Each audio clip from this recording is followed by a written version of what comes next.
Slamtime Wrestle Talk with Attitude. Hosted by yours truly, Big Rob. What's going on, everyone? Welcome to episode 2 of Slamtime Wrestle Talk with Attitude. As always, I'm your man, Big Rob. We have a ton to talk about coming out of SmackDown last night. The tag team division on SmackDown, catching fire. We had the opening Money in the Bank qualifying matches. Drew McIntyre, Damian Priest, in a blow-off cage match, sign me up. The apparent signing of Julia. And lastly, the main event proved that it was most certainly Tiffy time. Hang out, let's talk, let's go. Ladies and gentlemen, again, I'm your man, Big Rob. Follow me on X, at BigRobNJ. If you don't, you should. But hey, guys, before we get into all the wrestle talk and everything going on in the world of professional wrestling, specifically the WWE and SmackDown last night, I just wanted to take a moment to send wishes and well wishes to the greatest of all time, Jim Ross. Everybody in the wrestling community is praying for you. We want to see you back behind that mic. For the younger audience, if you want to look at some top-notch storytelling and top-notch mic work, go check out Ron Simmons' heavyweight championship victory over Vader in WCW. Phenomenal call by Jim Ross. Great call, WrestleMania 14. The Austin era has begun. Phenomenal call. Climb that ladder, kid. Business is about to pick up. He's shaking hands with Satan himself. And who can forget, the classic, Hell in a Cell. With God as my witness, he's broken in half. Classic stuff. So, Jim Ross, we're all praying for you, buddy. We're going to see you behind that mic soon. Kick out at 2. All right, guys. So, the May 16th, 2025 episode of WWE Friday Night SmackDown coming to you from Greensboro Coliseum. Classic Wrestling City. November 24th, 1983. That's where NWA held their first Starrcade event. Great city, man. Great pro wrestling city. Feels good to be back there. With that, the show opened with Solo Sikoa, Jacob Fatu, the United States champion, and the brand new, newly renamed Jeff Cobb, now known as JC Mateo. Now, real quick with that, I'm seeing a lot of people in the internet wrestling community very upset that they changed Jeff Cobb's name. Listen, we saw the same outrage when they changed, Walter to Gunther. Gunther's name was Walter. They changed to Gunther. Doesn't matter. It's the WWE. This is what they do. They want to license that name. They want to sell that name. They want to make money on that name. Makes sense. All right, so the three of them kick off the show. Solo Sikoa, is talking about Money in the Bank. He brings up how, Roman Reigns brought shame to their family when he lost to Cody Rhodes at WrestleMania 40. And he's going to bring that title back to his family. The one key line that he did say, he said, if anyone dared got in the way of him, getting that briefcase, they're going to get got. Well, Solo, I hate to tell you, I think the man who's going to get in your way from getting that briefcase is standing right next to you. The United States champion, Jacob Fatu. Guy's an absolute stud. To me, that's definitely the plan moving forward. I know a lot of people going into WrestleMania thought that was the match, but at that point, I think it was too soon. Side note here, and I was saying it all over X last night. They need to get Solo out of that stupid suit, man. I don't know. There's something about it. I can't take him seriously. I would love to see him wear those kind of shirts that The Rock was wearing back in '99. I'll post a picture here right there. I don't know. It just doesn't fit him. I think the story here, as we all can see, Solo Sikoa, is in the Money in the Bank match. He defeats Rey Fenix and Jimmy Uso later in the night. And I think Jacob Fatu, whether it's intentionally or not, I think he cost Solo the briefcase. And that's how we start building towards SummerSlam. I think everybody can see that from a mile away. Obviously, at the end of this, we had a interruption from LA Knight. We saw LA Knight come, his music hit. They were looking at the entrance, waiting for him to come out.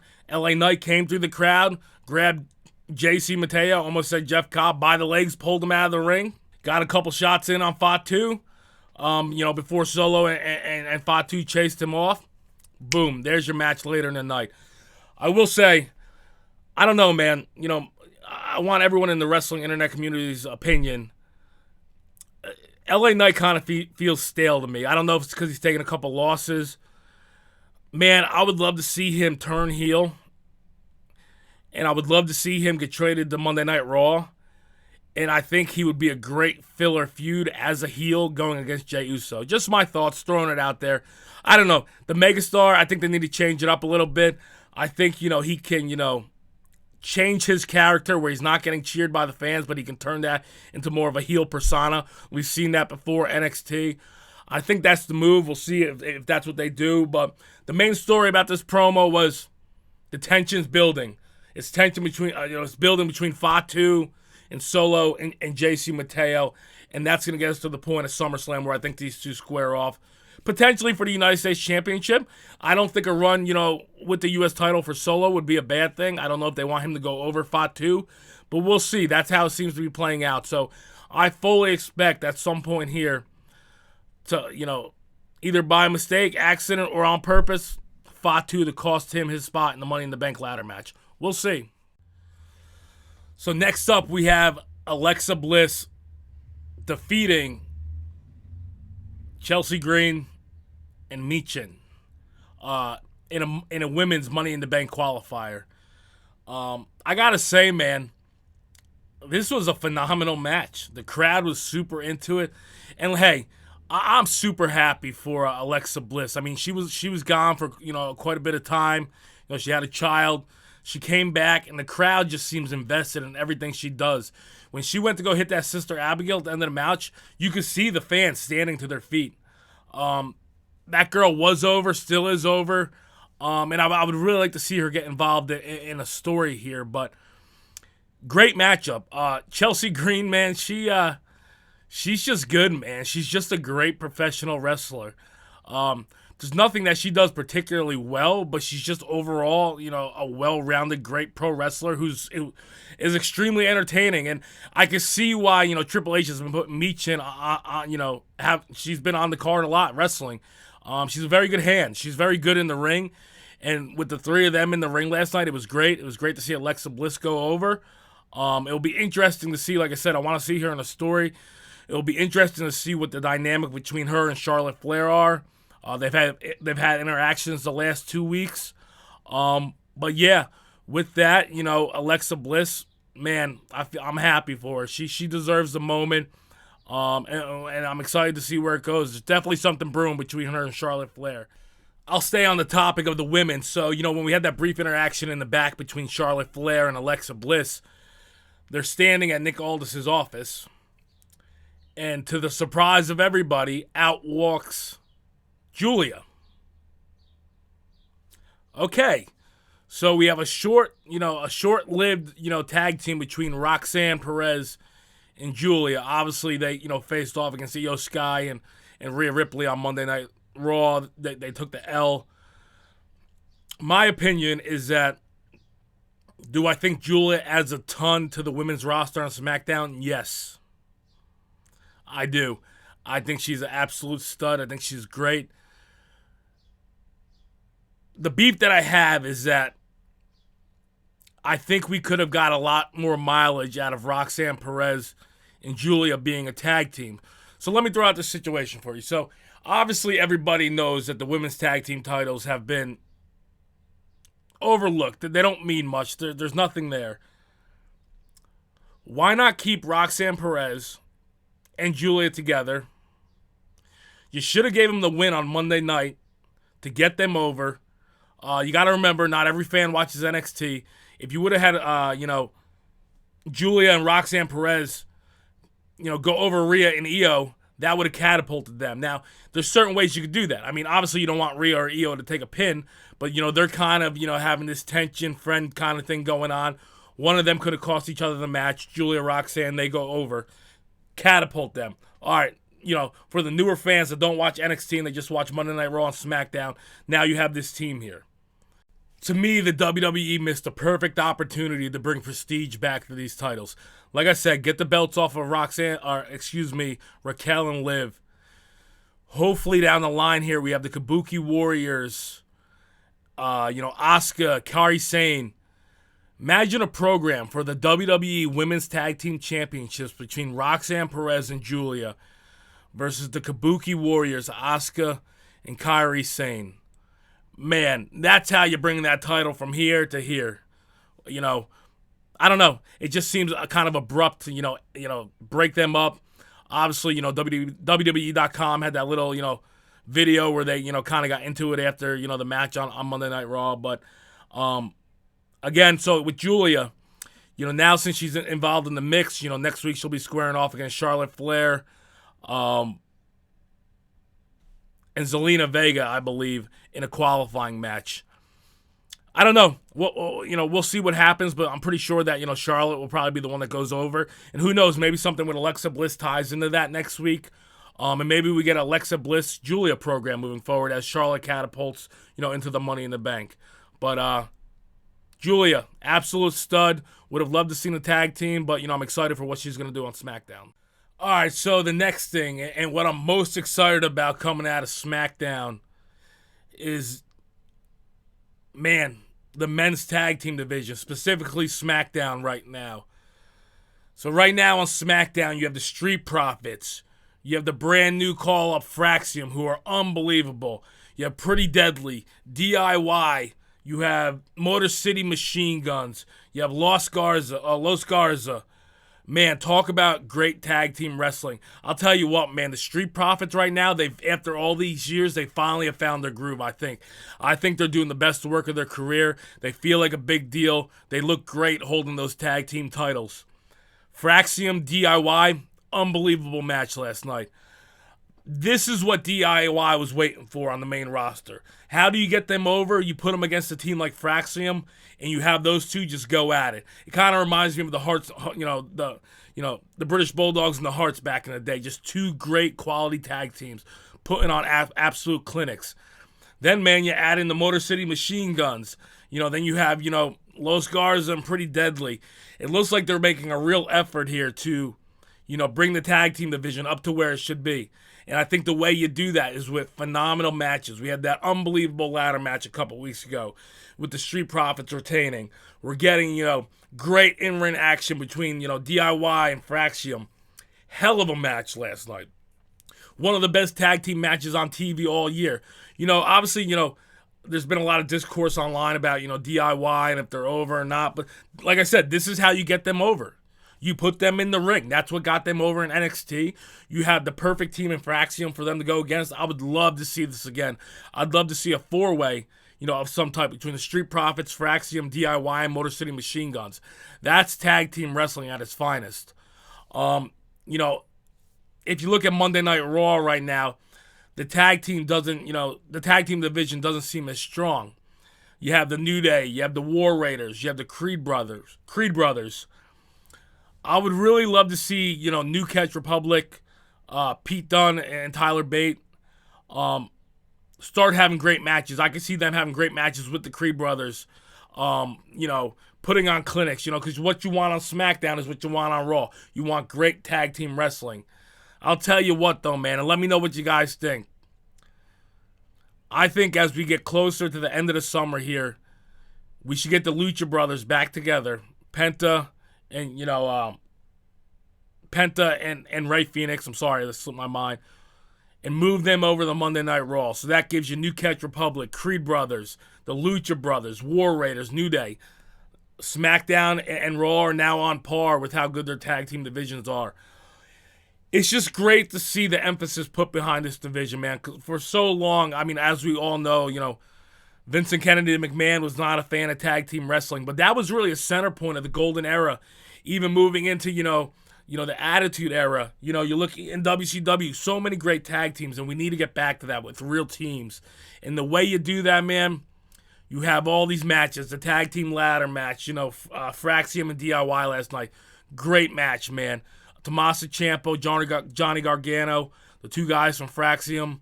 Great stuff. But I'd like to see a little more emphasis on Monday Night Raw's tag division. I think you do that by putting the Lucha Brothers together, get them on that brand, give them the tag titles. Now you got a bunch of possibilities. But yeah, that's great stuff, man. Kudos to the Street Profits. I feel like they've been on this roster for years. They've kind of, been just floating around. They didn't really have much to do, and they're finally finding the groove. I think they're doing great work. Let me know your thoughts on the tag team division. It finally feels like we're getting to the point where those titles mean something, and they should be, they should be front and center on Raw and SmackDown. The next thing I wanted to bring up, man, is Shinsuke Nakamura.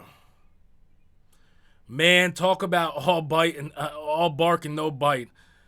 That was a phenomenal promo that he had on TV last night. But I just feel like there's been so much damage to his character over the years that he has these great promos, but then he gets into the ring and it's just kind of blah. He's facing off next week against Aleister Black and LA Knight in a qualifying match. It's just a shame, man. I think, they really dropped the ball with Nakamura. I think a lot of that had to do with the booking of McMahon. Didn't see the vision, didn't see what Nakamura was capable of. But, man, that was a hell of a promo last night. It had a very creepy, eerie vibe to it. They let him speak in his own language, which is great. And the way he just presented himself in that was phenomenal. And it's just a bummer, man. I think he's, I think he peaked in that match against Sami Zayn at TakeOver years ago, man. And ever since then, it's just kind of been up and down for him. They haven't really had anything for him to do. So it's a shame, man, because that was great character work from him last night. And that would have been great if that's the Shinsuke Nakamura we've gotten over all these years that he's been in the company. I mean, a couple weeks back, I thought that he may have been, a possible, cut during their cuts that they were doing. It's just a shame, man. I think, we only got 50% of Shinsuke Nakamura, and I don't know if that's all his fault or not. But yeah, we'll see. Obviously, next week I would, predict that Aleister Black is going to win that match. He's going to be LA Knight. Going back to my original point, LA Knight needs a change here, man. Shinsuke will take the L. Aleister Black, he'll be in the men's Money in the Bank ladder match. So we'll see what happens with that. All right, so before we get into the main event, we have the video package from Damian Priest talking about him and Drew McIntyre and how those two, keep going tit for tat and costing each other in big moments. My favorite line, what Damian Priest say, like I'm gonna beat you up so bad they're gonna have to identify you by your dental records. That's quality stuff there. And then we get Drew, a promo in ring by Drew McIntyre, kind of says the same thing. They've been going back and forth. Obviously next week we have Saturday night's main event. It's the match I'm looking forward to most on the show, inside a steel cage match. Perfect blow off for these two guys. They had a brutal match at WrestleMania. How do you follow that up? Throw them in a cage. To me, it has a classic NWA old school vibe to it, which I love, man. Now with it being on NBC, do I expect, there to be color in the match and them to take a real beating, the way they did at WrestleMania? No. But I think this is the blow-off match. I think Damian Priest goes over next week on Saturday Night Main Event. He needs a big win. We saw, the stare-off between Drew McIntyre and Fatu.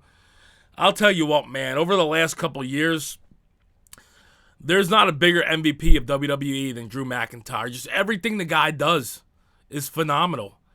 It makes me laugh, I think of him in, like, the three-man band and just, like, how pathetic he was. Then he left the company, came back as a grown man, the Scottish psychopath, and he's just been on a tear, man. He carried the company on his back during COVID. He's had, he had the Mania match with Gunther and Sheamus at 39, which was phenomenal. He's just, like I said, everything he touches turns to gold. Great character work, and when I look at McIntyre and Priest, man, the WWE's always been a big man territory, and this is like spot on. Just two big guys just beating each other up. Looking forward to Saturday night's main event. Obviously, on that event we have Logan Paul and Jey Uso as well. We have the R-Truth Cena match, which I think, little by little, we're getting to where John Cena may feel like he's done wrong. and he needs to make it right. And who knows? Maybe R-Truth is the catalyst to get him there. I mean, how crazy would that be? But yeah, Saturday night's main event. To me, the match of the show is the steel cage match, the blow-off match between Drew McIntyre, Damian Priest, two quality, excellent pro wrestlers, man. Doesn't get better than that. Now heading into the main event of the show. Before, the match, which is Nia Jax, facing off against Tiffany Stratton for the WWE Women's Championship, we get an interaction in the back between Jade Cargill and Tiffany Stratton. Essentially, Jade Cargill walks up to her and says, I'm next. I'm next. And she's had a really good showing the last couple of weeks, Jade Cargill. I thought she was phenomenal in the match last week. I think she hasn't seemed as stoic on the microphone. She's talking more freely, which for a while she seemed kind of robotic when she would speak.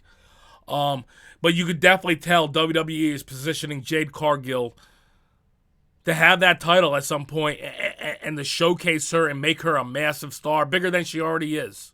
So with that, let's get into the main event of the show. Let me tell you, man, Nia Jax challenging Tiffany Stratton for the Women's Championship. Talk about pro wrestling at its finest. You have a monster heel in Nia Jax, who's been very good lately. She's been very good.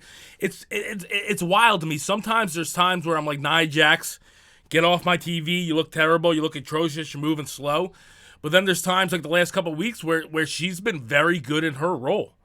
She played the heel in this match to the T. And then on the other hand, you have this up-and-coming babyface in Tiffany Stratton. Great-looking girl, super athletic, has the look. Man, it was the perfect definition of it's what pro wrestling is, good versus bad. So, we have the match. There's a lot of, back and forth between the two of them. Midway through the match, we see, Naomi, who's doing phenomenal character work, has changed her whole character. She's doing something that I never thought she could do, is tweak her character. So we have, a brawl out between Jade Cargill, who comes down, attacks Naomi, beats her up, and that's obviously continuing. Well, that's going on. We still have the match going on in the ring between Nia Jax and Tiffany Stratton. I want to fast forward here to the end of the match, and I gotta say, when Nia Jax hit that splash on Tiffany in the corner, or the bonsai drop, or whatever she calls it, man, that looked brutal. I thought she broke Tiffany Stratton's ribs. I looked at my wife and I said, dude, that girl definitely just broke all her ribs. That was crazy. But the ending of the match, Nia going out and getting the chair, typical heel move, great stuff. Bringing the chair into the ring. Tiffany rebounding from that bonsai drop, or I don't know, I can't remember what Nia calls it. Kicking the chair into Nia's face, completely busting her open. I didn't catch it on the original broadcast. I didn't see it until I went on X afterwards. Busted her completely open and pinned her for the 1, 2, 3. Now you have a girl, that is climbing this mountain of Nia Jax. She gets beat up during the whole match, has this comeback at the end, wins. That's how you take her from here to here and get her into the stratosphere and turn her into not just a baby face, but a white meat baby face where the crowd loves her. Tiffany's been getting great reactions for years now, and I think she's transcending to be a superstar. She is the face, the absolute face of the women's division. And definitely, I could see it at SummerSlam. Jade Cargill versus Tiffany Stratton. But before we get to that match at SummerSlam, I think we're heading for a collision course at Money in the Bank for a 4-way match between Naomi, Jade Cargill, Nia Jax, and Tiffany Stratton. The only reason why you have Naomi and Jade Cargill involved in that main event, last night, is if you're going to do a 4-way match. I mean, it's very easy. You can already see Nia Jax say, hey, Tiffany cheated to win. She kicked me in the face with the chair. I want my rematch. She gets a rematch. Naomi, Jade, they're involving themselves in that. So I think we definitely get a 4-way match at Money in the Bank, where I think Tiffany ultimately, retains, and then, we go into SummerSlam. So overall, great show. So with that, guys, that's my thoughts on SmackDown last night. I thought it was a very good show. Sometimes it's tough to pay attention for a full 3 hours, but we're in a transition period here between WrestleMania and SummerSlam. Us as fans in the internet wrestling community, we need to have some patience. We're building, we're getting there, and these stories are starting to develop. We just need to let them roll. We have a lot of stuff going on. Again, I'm Big Rob. This is episode 2 of Slamtime Wrestle Talk with Attitude. If you made it this far in the video, I appreciate you, man. Again, follow me on X at BigRobNJ. Subscribe to my YouTube page. And again, I'm new to this, and I just want to interact with you guys. Let me know. Have a great Saturday, man. Take it easy. I'm Big Rob, and I'm out. Slam Time. Wrestle Talk with Attitude.